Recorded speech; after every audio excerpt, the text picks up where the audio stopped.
Have you ever wondered how you could use cannabis, legal cannabis, therapeutically? Well, you can, and we're going to dive into this subject today. And I have someone with me who I have often described as knowing more about cannabis than anybody I've ever met, and his name is Dave Metz. So stay tuned for that. This is Eddie with the Mindful Emergence, where Margaret and I offer mindfulness, movement, and breathing practices for healing and personal transformation. And most of our work now is with plant medicine. So, as I mentioned, I've got Dave Metz with me today. And Dave has 20 years experience with entheogens and various types of many different settings. And his approach to these plants and substances comes from a trauma-informed, somatic, mindful setting. He's gone through a tremendous amount of training. I'm going to list it in the description. But most recently, David has been trained by the Center for Medicinal Mindfulness in Boulder, Colorado, as a cannabis assisted psychedelic facilitator, and his main teacher being Daniel McQueen, author of the book Psychedelic Cannabis, which, by the way, and I don't get any money for saying this is an amazing book. Okay. Dave has facilitated or assisted in multiple traditions over the years, spent time in Mexico and Peru in the jungle, up in the Andes, learning and participating in ceremony with the local healers. And I've known Dave for quite a while now, and he's got a very, very strong background in medicine. Thank you very much for joining me, Dave. So appreciate you. Welcome, Oh, thanks for having me on, Eddie. of course. So, why do you think cannabis is being so underutilized? Well, I'd say the first thing is because, in the late 1920s, I think it was, is they made it illegal. So for 40, 50 years, just possessing a little tiny bit of cannabis, you could be thrown in jail. So that'll like suppress most things. With the fear and the just say no and all those types of things, that's kept it way under the radar. But it has had a background before that of use in different parts of the world for different ceremonial purposes and healing purposes. And there seems to be good evidence that they're finding in Israel. They've found use of cannabis from thousands of years ago. Just residue in cups and things like that. And so it seems like it's been used quite a bit, different places in the world. It's gotten around, and now it grows many places in the world. So I think we're in a cannabis renaissance, I guess I could say, especially here in places like Canada, United States, and countries in Europe are starting to, decriminalize and legalize as well. So it has been underutilized because of those reasons. And now with people like Daniel, my teacher, bringing it to the forefront, bringing it out of the shadows into the light as a plant, master plant for use in deeper healing for such things as PTSD and anxiety, depression, all and trauma. Um, it it's bringing new life and a whole new way of using this plant. Plus, it's being legalized, and the THCA levels are well, the THC and the THCA levels are being raised, and that actually helps it to be even more psychedelic. So between all the hybridizing and these higher levels of THC, it can be used much more effectively as a psychedelic. It's much stronger than the grass, pot, weed, Mary Jane that I was smoking when I was younger, isn't it? Yeah.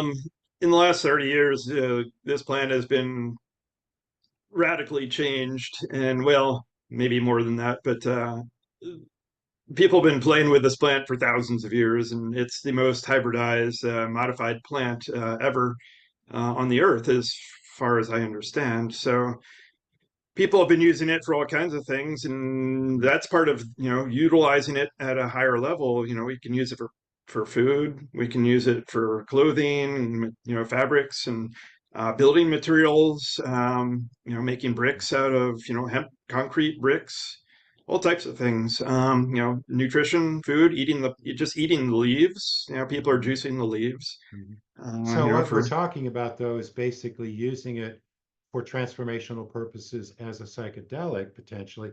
How hmm can we create a deeper relationship with this plant? Well, there's multiple ways we can do that, and in the jungle, the way that's a lot of my training is through those types of jungle traditions and things. And they talk about master plants and master plant allies. And they revere the plants down there, not just ayahuasca, but all types of things. Some are much more utilized than others, but the master plants, such as ayahuasca or mushrooms or San Pedro, peyote, things like that. I think cannabis can hold its own in at that similar level. And I think by having gratitude for the plant, praying with the plant, just opening yourself up to the plant, sitting with it. When you use the plant, just dropping in and, well, okay, what's the plant communicating to me? Is it's going to talk to you? You know, they talk about cannabis being very creative, and well, that's the plant talking to you and giving you Mhm. ideas, opening up your mind, opening up your consciousness. Um, so plants have a different way of communicating. It could be some people hear words, some people get ideas, and there's all types of ways that the plant can communicate. But it's So really just about being more open, intention. It's about intention, isn't it? a I huge mean, part of it. And that's you and I have talked about this. I had a very problematic relationship with cannabis for a long time, and mhm. I reached a point where I said, I can't touch this stuff because I have an addiction. Well, I have a whole different way of relating to it now. When I use it now, I meditate, I honor the land that it grew out of.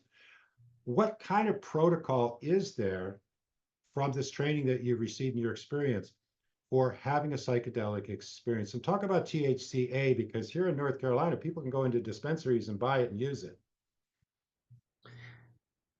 Yeah, we live in a very strange situation here in North Carolina. Nothing's legal, but everything's legal at the same time. Which doesn't make sense, I know, but that's pretty much the way it is. But But it's working to our advantage. it's the people who want to prohibit it, or they can say and claim that it's still completely illegal, and the people that don't want that, are like, oh, well, yeah, I mean, we have this whole loophole, or it's not even, that we can use it, and there's shops everywhere now. Um, Mhm. so yeah, I mean, using this plant cannabis as a psychedelic is, when you say that to people, some people are like, oh yeah, that makes complete sense because they may have taken too strong of a gummy or something at one point in their past, and they're like, well, I tripped out for 4 hours. Like, Mhm. well, it's exactly. So this plant has that absolute capability, and um, the way that we make that happen you know, um, is to expand the effect. And one of the main ways of doing that is to create an alchemy blend, which is what Daniel refers to it as. At a minimum, that's 3 different strains. So you get a strain that's really energizing and raises you up and stimulates your mind and creativity. That would be more of a sativa, very strong sativa, what people would call sativa. And then a very strong indica, which would be more of a very relaxing in the body, calming, couch lock type thing. And then get a strain that's sort of in between. So that you mix those 3 strains together, one to one to one, and then that expands what is called the entourage effect. So you have a broader range of terpenes, a broader range of cannabinoids, which then affect your endocannabinoid system in a different way. So the experience tends to be much deeper and much richer and much more broad. So you're in that perfect psychedelic state of a stimulated mind and in a relaxed body with an open heart. But of Because course, what we're talking about is using it intentionally, not just Mhm. Like, okay, I'm going to smoke this and head off to a concert, which is fine, but it's not what we're talking about, are we? I've Yeah, done we're events talking. with you where you do a body scan, breathing Mhm. practices. Yeah, set and setting, and Daniel likes to include the third S. He calls it skill. Hmm. Um, so set, that's your mindset. Setting is your location, and the third S, the skill of the practitioner to work with the client or the clients in a group setting. Um, and basically, the way I was trained was, kind of open up the space with, you could call it a prayer or an invitation, and that's when the smoking would happen over that period of time. That takes about 15 minutes, 10, 15 minutes or so, invoking the different, archetypes and energies into the space, all positive and benevolent, of course. And then we lay down and do like a body scan, which would be similar to yoga nidra type body scan. I like to bring in the energies of the earth and the energies of the sky, bring it into the body and move it around. Um, and then go starting at the feet, moving up through the whole body, just relaxing, seeing what's there, experiencing what's there, anything that's kind of heavy or quote unquote dark or any of those types of things. um, you have an opportunity to just like let it go, like let it wash away with water or let it burn off with fire, let it down into the earth where it becomes digested, from Pachamama, um, who, she loves that stuff, and she composts it and turns it into something good. Um, so there's that part. And then we add in breath work for people who want to go even deeper. Hmm. It's a simple breath, nothing overly doing it or, not really intense type of work. It's just in the nose, a forceful in the nose and then a drop out the mouth, kind of like that. That really And that helps to activates. just like relax the body. Yeah. But it can also Uh, activate things if you breathe in mhm. that particular way, which was my experience. Yeah. So Margaret and I sat for you. You were facilitating a session with the two of us, and you had a Hmm. musical playlist that you crafted and created, very intentional. So music is part of it. And then you Hmm. also Huge part. do events at Inner Wolf with David Heiss with his Hmm. gongs. And so there's that music, which is otherworldly. What does he have? 18 gongs last count? I think he's up to 18 Yeah, gongs. yeah. Yeah. So people can reach out to you either to work with them individually or to find out Hmm. about events. I know you're doing talks, educational talks around town. Uh, your website is, please give them your website. DavidMetz.life. So it's DAVID METZ. METZ.life. So I'm going to put that link in the description along with more information about David. And I invite you to contact him to explore this. I can tell you personally, what I love, especially about using this as a psychedelic, is that I can work with it better. Like I've done most all the stuff out there. When I'm deep in a psilocybin experience or an ayahuasca experience, a DMT experience, San Pedro, it's hard for me to work with it in the way that I can work with cannabis. It's like I can step in and out.